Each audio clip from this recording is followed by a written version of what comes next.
सभी को जय हिंद दोस्तों। आप सभी का हार्दिक स्वागत है जय हिंद रिएक्शंस पे।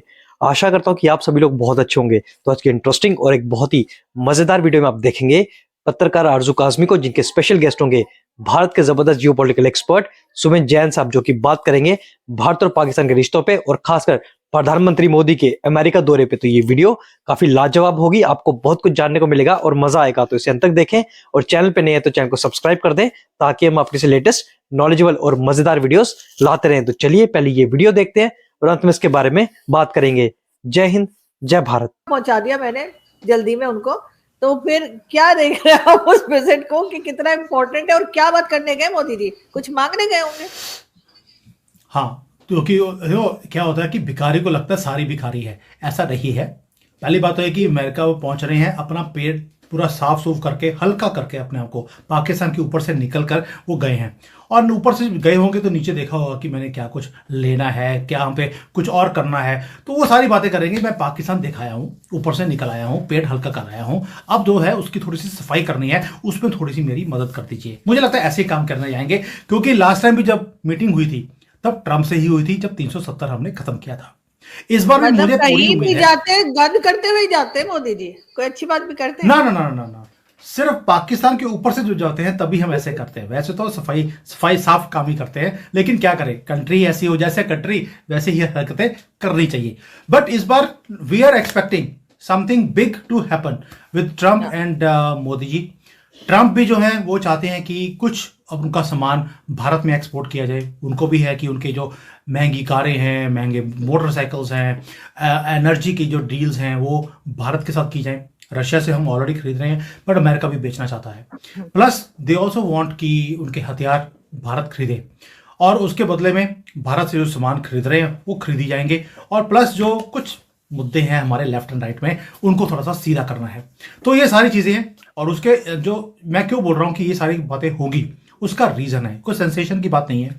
अगर आप देखें, जो डोनाल्ड ट्रंप हैं, उनकी पूरी टीम ने मोदी जी के आने से पहले दो तीन चीज़ें बतानी शुरू कर दी कि कैसे यूएस एड वो पाकिस्तान के अंदर उन्होंने हमारे इमरान खान की गवर्नमेंट को गिरवाया, उन्होंने शेख हसीना की गवर्नमेंट को बांग्लादेश में गिरवाया। ये सारी बातें कब आ रही हैं? जब मोदी जी अमेरिका में जाने वाले हैं उससे पहले, यानी कि मोदी जी की तारीफ के लिए या उनकी सपोर्ट के लिए ये स्टेटमेंट्स आनी शुरू हो गई। और किस तरह से भारत के अंदर भी उन्होंने जो गद्दार बैठे हैं उनको फंडिंग किया मोदी जी की गवर्नमेंट को गिरवाने के लिए। ये मोदी जी हैं, उनकी गवर्नमेंट नहीं गिरी, और it becoming stronger day by day. But ये स्टेटमेंट्स को आना, वो भी कब? जब मोदी जी अमेरिका जाने वाले हैं उससे पहले स्टेटमेंट्स को आना, इसका मतलब है दे आर एडमिटिंग कि हमने गलतियां करी हैं, अब हम गलतियों को सुधार करने के लिए we are ready to join hands with you. और जॉइन हैंड्स कैसे होगा? जो आपकी प्रॉब्लम्स हैं उसको सॉल्व करने के लिए हम हेल्प करेंगे, जो हमारी प्रॉब्लम्स है उसको सॉल्व करने के लिए आप हेल्प कीजिए। अब अमेरिका की प्रॉब्लम्स तो दो ही हैं, उनको बिजनेस चाहिए, we can give the business, we are the biggest market in the world, और हम अपनी मार्केट्स को अमेरिका के लिए खोल सकते हैं। दूसरा है कि अमेरिका की प्रॉब्लम है कि उन्हें जो युद्ध चल रहे हैं उनको बंद करवाना है, ताकि वो अपने युद्ध से बाहर निकल के अपनी कंट्री को वो ग्रेट बना सके। उसमें भारत बहुत लेवल तक हेल्प कर सकता है, बेशक वो यूक्रेन रशिया हो, बेशक वो इसराइल के साथ खड़ा हो, हम लोग वो सारे काम कर सकते हैं, बिकॉज हमारी दोस्ती सबके साथ है। इवन कि ईरान को भी अगर थोड़ा सा सीधा करना है, बंदे का पुत्र बनाना है, तो हम कर सकते हैं, हमारी लीवरेज है। तो ये दोनों तरफ से एक विन विन सिचुएशन है। और अगर हम बोलते हैं कि आपकी प्रॉब्लम हम सॉल्व कर सकते हैं, तो साडी प्रॉब्लम कौन सॉल्व करेगा? तो आप समझ सकती हैं, ट्रंप विल ऑलवेज से 370 के लिए मैं कुछ नहीं बोला, पीओके के लिए कौन सा बोलने वाला हूं, कर ले जो कर रहा है। हाँ, यानी आपकी प्रॉब्लम हम है, आप हमें प्रॉब्लम बना के रखे। हालांकि हम इतने अच्छे लोग हैं ना कि आप अगर कभी देखें तो आप कहेंगे ऐसे लोग पहले कहाँ थे, पहले क्यों नहीं मिल गए हमें। लेकिन उसके लिए सिर्फ मोदी जी को $1 ट्रिलियन की इन्वेस्टमेंट यहाँ करनी होगी और कुछ नहीं। बाकी क्या है, और कमा खा लिएगा, ऐसी क्या बात है। लेकिन अगर मैं पूछूं, मैंने एक स्टेटमेंट पंजाबी में एक स्टेटमेंट है, हांडी का मुंह बड़ा हो कुत्ते को शर्म चाहिए। ये शहबाज शरीफ को समझा देना। आप चाह रहे हो मेरी सुपारी ले ली आपने कहीं से? नहीं, मैं ये बता रही हूँ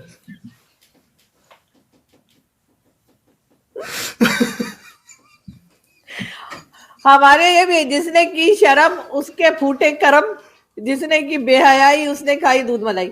तुम्हारा लिए भी एक शर्त है, मैंने कहा मैं आपको सुना दूं। आपको सूट करती है।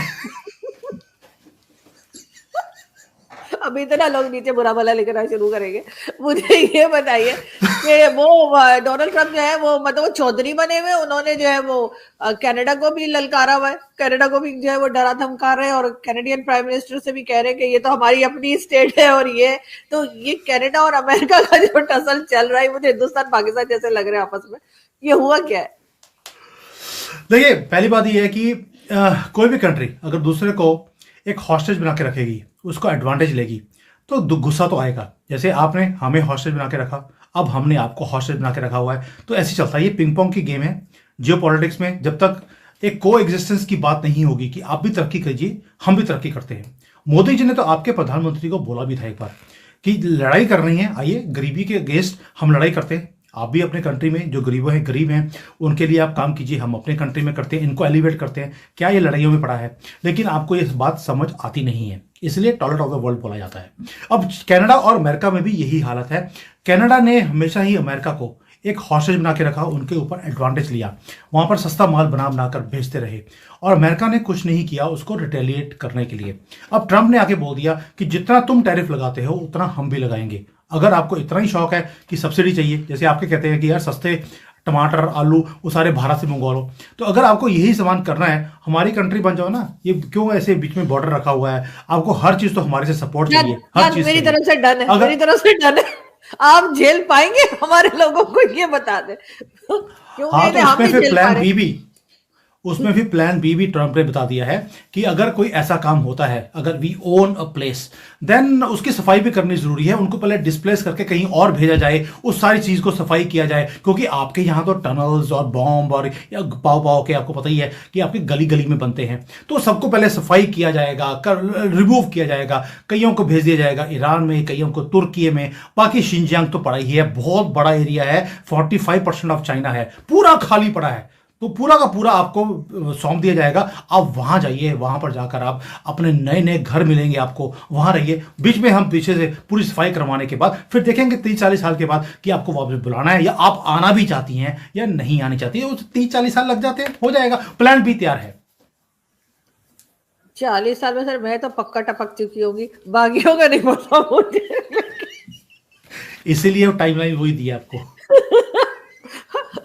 मगर ये है कि जो जिस तरह से अमेरिका चल रहा है, तो बहुत से लोग अमेरिका के या डोनाल्ड ट्रम्प के खिलाफ भी बात कर रहे हैं। और जैसे आपने खुद ही एक तरीके से डायरेक्टली गजा का भी जिक्र कर दिया, तो वहां से भी लोगों को कहा जा रहा है कि जी डोनाल्ड ट्रम्प जो है वो भी लग रहा है इजराइल के हवाले कर देंगे। इजराइल के साथ उन्होंने भी $7 बिलियन का जो है असला भी उनको बेच रहे हैं। तो ये चीज तो बहुत ज्यादा ऐसा लग रहा है जैसे जो अमेरिका है वो एक साइड पर होके खेल रहा है, मतलब किसी को फेवर बहुत ज्यादा दी जा रही है और किसी के साथ बिल्कुल भी फेवर नहीं की जा रही। तो एज अ सुपर पावर आपको लगता है कि ये काम ठीक हो रहा है? आरजू जी, पहले बताइए कि जब आपका बाइडेन बैठा हुआ था तो वो आपकी तारीफ करता था, आपकी फेवर की बातें करता था, और भारत के खिलाफ उन्होंने काम किए। तो तब भी ऐसे था कि दे यूज टू टेक साइड्स, किसी की सपोर्ट की और किसी को नीचे गिरवाया।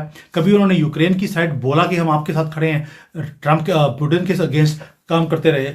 ये तो अमेरिकन का सिस्टम हमेशा ही रहा है, किसी को सपोर्ट और किसी को नीचे दिखाना। अभी टेबल्स टर्न हो गए हैं, तो आपको लगता है कि अमेरिका जो कर रहा है वो गलत कर रहा है, but this is the foreign policy of America. ये गलत सही की बात नहीं है।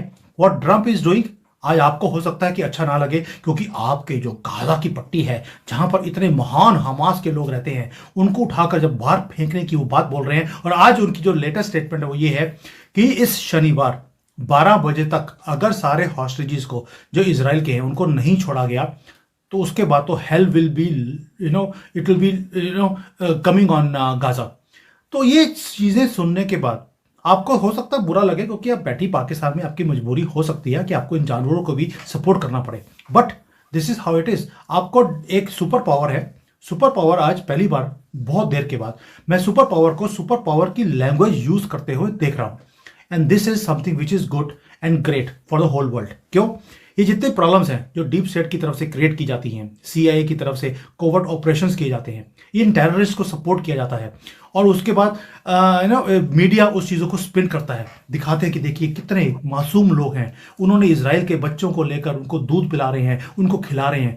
ये नहीं बोलते कि वो उन माओं से बच्चों को छीन कर वहां पर ले गए हैं। हम अपने गाजा के अंदर, वो नहीं बोलेंगे, लेकिन दिखाते हैं कि कितने मासूम से लोग हैं। तो ये सारे जो नैरेटिव्स हैं वो क्रिएट की जाते हैं, सपोर्ट की जाती है, ये सब बंद हो रहा है and this is good for the whole world. अब इन उग्रवादियों को पता लगेगा कि इनका इकोसिस्टम जो है, पीछे से फंडिंग है, वो बंद होने वाली है and they are going to come in the mainstream. हो सकता है कि मेन स्ट्रीम में आ जाए, क्योंकि ये सारा काम चलता है पैसों से, सपोर्ट से, इकोसिस्टम से। यूनिवर्सिटीज के अंदर इनके फेवर में प्रोसेशंस किए जाते हैं, सब कुछ बंद कर रहा है ट्रंप। यानी कि इनका इकोसिस्टम, इनका बंद जैसे ही बंद होगा, ये थोड़ा सा जो सुख शांति है पूरी दुनिया में वो आनी शुरू होगी। And what America is doing, what Trump is doing right now is the right thing. आपको हो सकता बुरा लगे, but this is the only solution. इन जानवरों के, मैं हमेशा बोलता हूं, human rights are for humans, not for animals. लेकिन सर, दोनों तरफ को आप एकदम से क्लीन चिट तो इजराइल को भी नहीं दे सकते ना।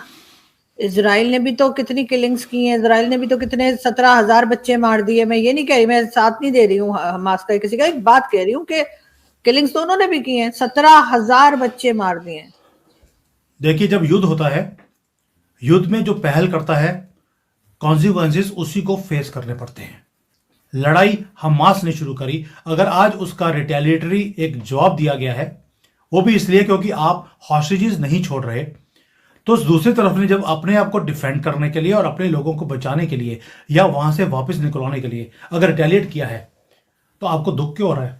आपने तब तो बड़े भंगड़े डाले, आप में पाकिस्तान वालों ने और सारे उम्मा कंट्रीज ने बड़े भंगड़े डाले कि हमने इजराइल को ठोक दिया 7 अक्टूबर को, और उसके बाद जब उन्होंने आपके ऊपर रिटेलिएटरी काम किया तो आपको बुरा लग रहा है। So it is not who is right और हु इज रॉन्ग। जिसने शुरू किया वो गलत था और उसका जो प्राइस है उन्हें पे करनी ही पड़ेगी। अभी तो शुरुआत है, अभी तो 20 लाख से और बाहर निकलना है, देखते जाइए। नहीं, खैर मैं तो किसी को भी सपोर्ट नहीं कर रही, ना हमास को सपोर्ट कर रही हूँ, ना ही इजराइल ने जिस तरीके से कह लीजिए कि बच्चों को मारे, ना उसे सपोर्ट कर रही हूँ। हर तरफ अमन होना चाहिए। बहुत शुक्रिया कि आज आपने ज्वाइन किया, और पता नहीं आप चाय, कॉफी, पानी क्या पीते रहे, लेकिन ये कि लग रहा है ठंड है, लग रहा है ठंड है। आज बहुत ज्यादा फ्रीजिंग है यहाँ पर। This is very surprising. ये स्प्रिंग का टाइम है यहाँ पर, जनरली अभी सर्दियाँ खत्म हो जाती हैं, गर्मियाँ या स्प्रिंग का टाइम शुरू होता है, but this time it is absolutely opposite. दिसंबर जनवरी के अंदर हम लोग टी शर्ट्स में फिर रहे थे बिकॉज ठंड थी ही नहीं, और आज इतनी ज्यादा फ्रीजिंग है कि मुझे कॉफी लेके बैठना पड़ रहा है। वैसे भी कॉफी भी सुमी जाने, तो कॉफी तो लेके बैठूंगा ही, बट टुडे इज फ्रीजिंग।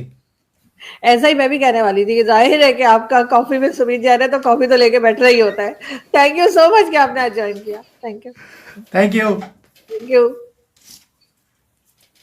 दोस्तों, आशा करता हूँ कि वीडियो को आपने अंत तक देखा होगा और आरजू काज़मी और सुमित जैन साहब का ये पूरा डिस्कशन आपको काफी पसंद आया होगा, जिसमें आपने देखा हमेशा की तरह सुमित जैन साहब ने ना सिर्फ आरजू काज़मी की टांग खींची, बल्कि पाकिस्तान को भी बहुत ही जबरदस्त तरीके से बेइज्जत किया। तो आशा करता हूँ वीडियो आपको काफी पसंद आएगी। वीडियो अगर आपको अच्छी लगी है तो इसे लाइक और शेयर जरूर कर दे, और अपने विचार हमें कमेंट सेक्शन में लिखकर जरूर बताएं। और एक बार फिर चैनल पे नए हैं तो चैनल को सब्सक्राइब कर दे। तो चलिए फिर मिलेंगे ऐसी किसी इंटरेस्टिंग और मजेदार वीडियो में, तब तक अपना ध्यान रखिए। जय हिंद, जय भारत।